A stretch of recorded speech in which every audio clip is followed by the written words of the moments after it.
Oi gente, tudo bom? Vocês lembram que um tempinho atrás rolou uma corrente que invadiu a internet, que era a tal da história do 9 verdades e uma mentira? Aí eu pensei, cara, quero fazer um vídeo pro nosso canal mais assim engraçadinho, curioso, então eu resolvi fazer o seguinte, colocar as minhas 9 verdades e no meio delas uma mentira. Vamos ver se vocês me conhecem bem, se são capazes de descobrir qual que é a mentira no meio dessas verdades. Vamos lá? Primeira coisa, eu já trabalhei como cerimonialista de casamentos quando eu tinha 18 anos e eu tava na faculdade, foi tipo praticamente meu primeiro emprego, porque eu não fazia estágio ainda na época, não tinha começado ainda. E aí eu lembro que eu fui com a minha mãe até na seleção, no casting e tal, e a gente super pensou que era tipo assim, prostituição universitária, sabe? Mas não era. Era de fato para auxiliar uma pessoa que faz casamentos, que inclusive é bem famosa em Curitiba hoje em dia. E eu trabalhei com isso dos 18, talvez até os 20, enfim, acho que até o fim da faculdade eu continuei ainda com o lance do cerimonial. Eu ajudava aos fins de semana, passava 12 horas em pé e ganhava 60 reais por vez. Tipo, não era nada fácil. Quando eu era adolescente, eu era fã do Capital Inicial, num nível estratosférico, tanto que eu cheguei aí acho que nos 2 ou 3 shows deles, e num desses shows, o Fê Lemos, que é o baterista da banda, jogou uma baqueta para o ar, aleatoriamente, e eu consegui pegar a baqueta no ar, mas quando eu desci, muitas pessoas avançaram em cima de mim, puxando a baqueta da minha mão, e eu comecei a morder a mão das pessoas, porque minha mão estava ocupada, né, as duas segurando a baqueta. Então eu mordi a mão de estranhos num show no início dos anos 2000, em nome da baqueta do Fê Lemos. Eu fui colega de teatro da Adriana Biroli, que é uma atriz da Globo, né, famosa, e ela faz inclusive a propaganda das óticas Pontos de Visão, que é daqui de Curitiba. Quem vê sabe, ninguém vende mais barato, enfim, não é jabá, tá? Só pra descontrair. Mas assim, eu estudei teatro com a Adriana, a gente fazia teatro numa escolinha chamada Pantomima, e eu realmente fiz teatro na infância, mas não durei muito tempo porque a escola logo fechou e eu nunca voltei a tentar.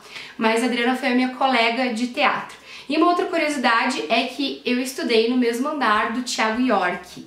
Inclusive ele tinha vários amigos em comum comigo porque eu fazia jornalismo e ele fazia publicidade. Então nos conhecemos naquela época. E a Adriana Biroli fazia publicidade lá também.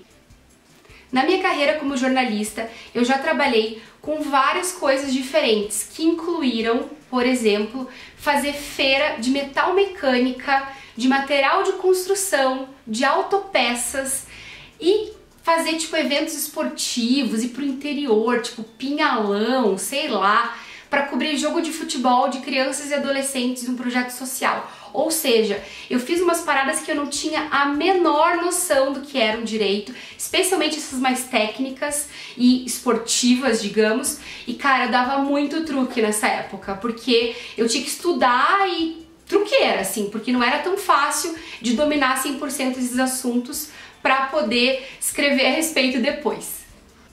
O melhor abraço que eu já dei na vida em alguém foi a Gisele Bündchen. Eu conheci a Gisele em 2010, eu acho, num evento que ela fez para blogueiras e para imprensa. E cara, quando eu abracei ela, foi tipo o abraço mais good vibes do mundo.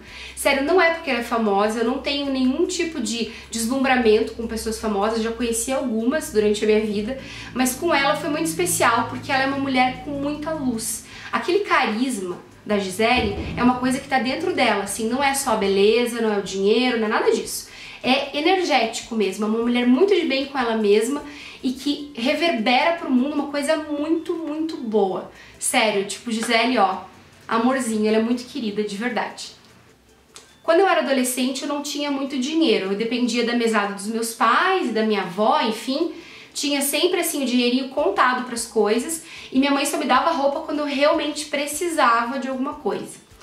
Aí, quando eu tinha lá uns 15, 16 anos, eu criei uma técnica, não é que eu tenha criado, mas eu imitei uma técnica de uma amiga minha que me ensinou, de trocar as etiquetas das roupas em lojas de departamentos.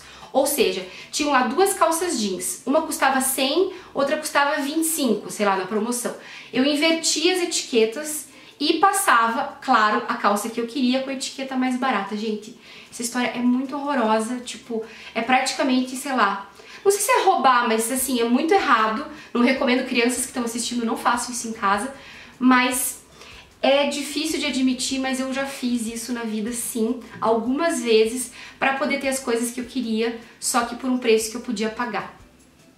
Sabe por que eu falo tão alto? Quer dizer, eu não sei se vocês já repararam nisso, mas aqui no YouTube, por exemplo, eu nem uso microfone e minha voz tá assim, ó, tipo, pelo lugar todo, né? Enfim, eu tenho um problema de audição, eu nasci com 55% da audição nesse ouvido. Então, eu sempre tive problemas para escutar, o que me faz falar bastante alto.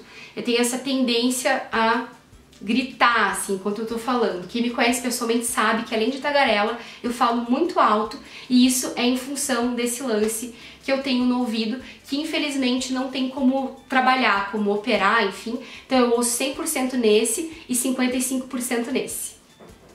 Quando eu era criança, eu era uma católica fervorosa. O catolicismo é a religião dos meus pais, da minha família toda. Eu fui batizada na igreja católica, fiz primeira comunhão, enfim, e sempre fui apaixonada por igreja, por missa, cantava os louvores tranquilaça, estudei em escola de freira da primeira até a oitava série, em duas diferentes, mas sempre estudei na escola de freira, e eu sempre curti muito rezar, tipo, rezava antes de dormir, era toda da reza, assim. Até queria virar freira quando eu era criança, gente. Imaginem só.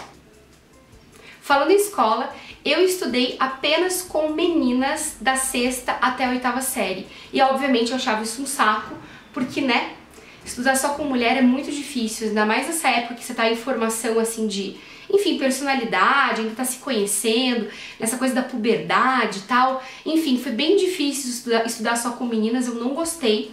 E, infelizmente, não tinha menino nenhum em nenhuma das salas em que eu fiquei, da sexta até a oitava série, num colégio católico e de freiras também. E a última é que eu dei meu primeiro beijo com 13 anos, num cara completamente aleatório e estranho, numa baladinha, tipo matinê de pagode no shopping. Gente, é muita vergonha alheia, sério, meu Deus do céu. Enfim, sim, fiz isso por pura pressão das minhas amigas, elas eram super, tipo, puxavam assim, ah, beija, beija, pede o bebê, você é bebê. Ficavam fazendo bullying comigo porque eu era boca virgem, né? Quem é que fala isso em 2017? Mas ok. Naquela época, lá atrás, essa expressão era utilizada. Então eu era bebê, elas me enchiam muito o saco por causa disso. Então eu quis provar para elas, e talvez para mim mesmo, que eu podia pegar algum cara. E eu fiquei com um menino muito aleatório numa balada de pagode, gente. Tipo, indo escondida da minha mãe pra completar, né? Porque, pensa bem, ela não me deixaria ir pra uma balada matinê de pagode. Eu falava pra ela que ia no shopping, e daí eu entrava lá, e aí eu beijei um estranho. Meu primeiro beijo foi super nada a ver, de verdade. Então eu vou confessar pra vocês, vamos ver se vocês me conhecem bem. A mentira é a história do ouvido.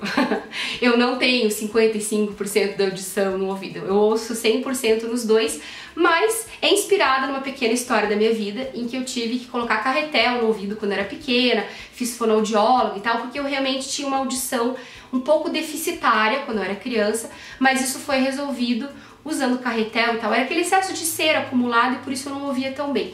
Então, assim, é uma história inspirada, digamos, em outra, mas eu dei uma exagerada e essa é a mentira do nosso 9 verdades e uma mentira.